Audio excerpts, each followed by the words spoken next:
လူငယ်လေးတစ်ယောက်ကဒမ်မီဂေါလို့ခေါ်တဲ့တပိုင်းနှစ်ပြားကြီးရဲ့မျက်နှာကိုအားကုန်လွှဲပြီးပိတ်ထိုးလိုက်တာပေါ့ဟိုကဘာမှတော့မဖြစ်ဘူးအလဲပြန်ရောက်ရောဒမ်မီဂေါကသူ့စားအားဆဲပုံကပုံလောက်ပဲတုံးပြီးပြန်ချလိုက်တာလူငယ်လေးခင်ဗျလွင့်ထွက်သွားရော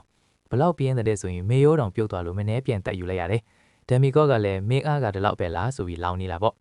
အဲ့ဒီချိန်မှာပဲသူ့တငယ်ချင်းကလက်ညက်လက်အိတ်တွေလာတတ်ပြလိုက်တယ်လက်အိတ်စွမ်းအားကြောင့်ဘလူးတွေကြောင်အမ်းဖြစ်သွားလေပိတ်ရိုက်လွတ်ပါလီရောထိုချိန်မှာအယုတ်နှိမ့်ရုပ်ပြလိုက်တယ်အဲ့ဒီအယုတ်ကတဖြည်းဖြည်းကြီးလာပြီးပတ်ဝန်းကျင်ကဘလူးတွေကိုလိုက်ရိုက်တော့တာပဲအဲ့ဒီလိုပြုတ်တုတ်ခခိနေတော့သူတို့နှစ်ယောက်လည်းနတ်ဖျားရဲတဲ့ကြီးတဲ့ကနေထွက်ပြေးကြတာပေါ့ဒမ်မီဂေါကလည်းဒေါသထွက်ပြီးအမဲလိုက်ခွေတွေကိုလွတ်လိုက်တယ်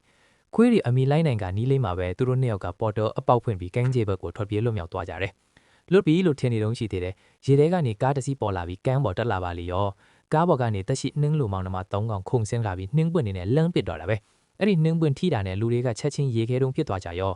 တငယ်ချင်းဖြစ်သူကပြန်တိုက်ဖို့လုပ်ပေမဲ့နှင်းလူတွေကစိန်တုံးလိုမာကြောလွန်းတော့ဘာမှလုပ်မရဘူးလူငယ်လေးကတစ်သားပြင်ပြားနဲ့ဒုတိယနှင်းလူကိုရိုက်ချိုးလိုက်တော့လေပြက်သွားတဲ့ကိုလုံးပိုင်းကပြန်ဆက်သွားပြန်ရောနှင်းလူကသူ့ကိုဖမ်းကျုပ်ထားလို့ဘလို့မှယုံမရဖိနေတော့မထူးစာခင်းပြီးနှင်းလူရဲ့နှခေါင်းမုံလာဥနီကိုဆွဲဖြုတ်လိုက်မှာပဲနှင်းလူကအငုတ်ပြန်ပြီးပျောက်သွားတော့လေ